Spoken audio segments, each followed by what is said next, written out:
4월 주가가 급락을 하면서 기관 투자자들은 시장 재진입에 훨씬 소극적이었다는 사실이 이번에 드러났어요. 반면에 개인 투자자들은 단순히 매수에 그치지 않고 레버리지 ETF와 같은 위험 자산에도 투자해서 수익을 확대했습니다. 월가의 많은 전문가들, 특히 위험 관리에 엄격한 체계적 펀드를 비롯한 전문가들은 이렇게 시장의 갑작스러운 반전 상승에 꼼짝없이 당하고 있었습니다. 이제 그들은 거시경제적 배경에 대한 확신이 부족함에도 불구하고 상황을 따라잡기 위해서 안간힘을 쓰고 있습니다. 일부 전문가들은 기술적 지표가 S&P 500이 매도 과열 영역으로 떨어졌음을 보여주기 때문에 주식을 매수할 시기임을 시사한다라고 말하고 있습니다. 또 VIX로 알려진 공포지수도 또 다른 신호였습니다. 매도세가 가장 심했던 4월 8일에 이 공포지수가 2020년 이후 처음으로 50을 상회했습니다. 시장의 공포지수로 지칭되는 이 경우가 많은 이 VIX는 투자자들이 투자 결정을 내리기 전에 시장의 리스크, 공포, 스트레스를 측정하는 데 사용됩니다. VIX가 급등을 하면 S&P 500 옵션 시장의 트레이더들이 시장 변동성의 상승을 예상한다는 의미입니다. 그래서 역발상 투자자들은 VIX 지수가 상승할수록 공포심이 커진 것이기 때문에 매수 신호라고 간주합니다. 반대의 경우도 마찬가지입니다. 공포지수 VIX가 하락할 경우는 공포심이 감소한 것이기 때문에 시장이 무사 안일주의에 빠져 있다라는 뜻으로 또 볼 수 있습니다. 일반적으로 보면 VIX 값이 30을 넘으면 불확실성, 리스크, 투자자의 공포로 인해서 변동성이 높아졌다는 의미로 간주합니다. VIX 값이 20 미만일 경우는 일반적으로 한층 더 안정적이고 스트레스가 적은 시장으로 보고 있습니다. 위기 중에는 VIX 수준이 단시간에 매우 높아질 수 있지만 극단적으로 높은 수준이 장기간 지속되는 경우는 거의 없었습니다. 현재 주식시장에서 가장 부족한 것은 명확성이 부족해요. 불확실성입니다. 이번에 아메리칸 항공그룹과 델타 항공과 같은 많은 기업들이 경제 상황이 너무 불확실해서 올해 실적 전망을 포기했습니다.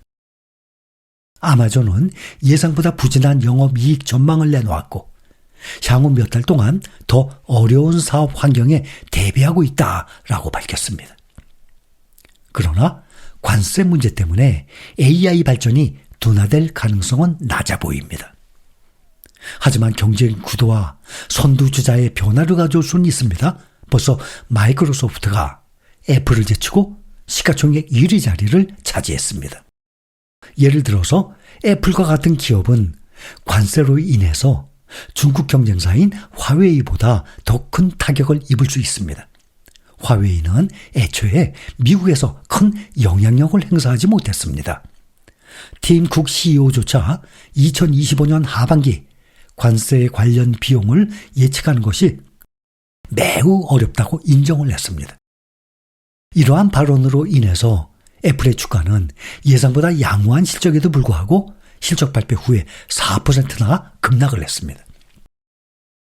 관세가 유지될 경우 애플에 어떤 일이 벌어질지 그리고 소비자 수요에 어떤 영향을 미칠지 예측하기는 매우 어렵습니다. 애플과 엔비디아는 AI 분야를 선도할 훌륭한 기업들입니다. 장기적인 전망은 밝지만 향후 몇 달은 얼마든지 험난할 수 있습니다. 특히 관세가 매출과 수익 성장에 상당한 영향을 미칠 경우 더욱 그렇습니다. 그렇다면 투자자들에게 이 중요한 것은 장기적인 이익을 얻기 위해서 이 단기, 중기적인 어려움을 얼마나 감내할 수 있느냐입니다. 대형 기술주 마이크로소프트와 메타는 지난주에 시장의 예상을 뛰어넘는 견조한 실적을 기록했습니다. 아마존과 애플은 무역 압력이 시작되고 있음을 시사했습니다. 트럼프 행정부는 일부 무역 상대국과의 관세 협상 타결을 논의했지만 현실은 아직 아무것도 이루어지지 않았습니다. 구체적인 조건이 포함된 합의는 아직 멀었습니다. 트럼프 행정부는 인도, 일본, 우리나라와 협상이 어떤 형태로든 타결에 가까워졌다고 밝혔습니다. 하지만 원칙적인 합의에 도달하더라도 최종 합의안을 마련하는 데는 앞으로 수개월 또는 몇 년이 걸릴 것으로 예상됩니다. 역사적으로도 무역 협상은 오랜 시간이 걸렸습니다. 미시간 대학교의 최신 조사에 따르면 미국 소비자 심리는 1970년대 이후 지금 최저 수준으로 떨어졌어요. 장기 인플레이션 전망은 1981년 이후 가장 높습니다. 두 가지 모두 관세 부과에 대한 우려 때문입니다.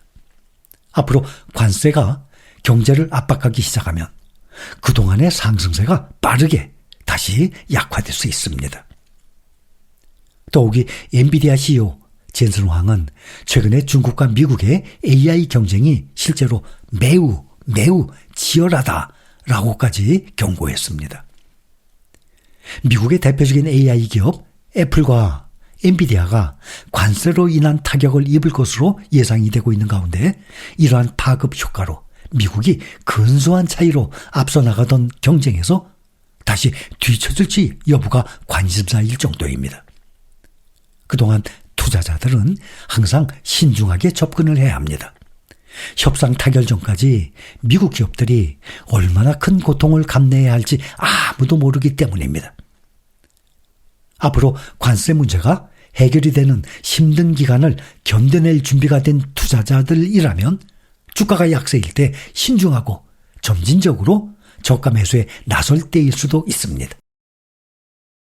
일반적으로 가장 좋은 장기 투자처, 가장 좋은 장기 투자를 할 수 있는 최고 품질의 기업, 월등한 경쟁력이 있는 기업, 즉 경쟁사에 비해서 지속적인 경쟁 우위를 가진 기업들이에요. 거기에 가장 좋은 장기 투자처 아닙니까? 그 기업들 어디에 있습니까?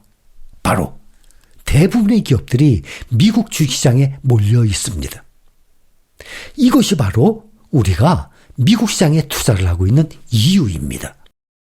마지막으로 말씀을 드리자면 요즘과 같은 주식시장에서 우리가 현재 느끼고 있는, 보고 있는 이 불확실성, 이 큰 변동성, 그리고 여러분들 모두 투자자들이 정말 확실하게 느끼고 있는 이 공포가 크면 클수록 결국에는 비례해서 엄청난 이익의 가능성이 존재하는 이유입니다.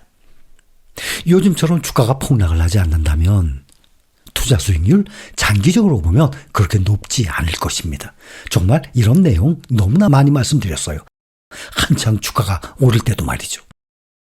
요즘처럼 이렇게 가끔씩 주가가 아주 싸게 폭락을 해주니까 좋은 주식들을 저가 매수할 수 있는 기회가 생기는 것입니다. 가장 중요합니다. 지금 떨어지고 있는 거 영원히 떨어집니까? 앞으로 이렇게 떨어져서 오르지 않을 것 같습니까? 결국에는 원상태 회복을 하죠. 또 더 높이 오른다는 그러한 역사적인 이 사실을 우리는 확신을 하기 때문에 우리는 견딜 수 있는 것입니다.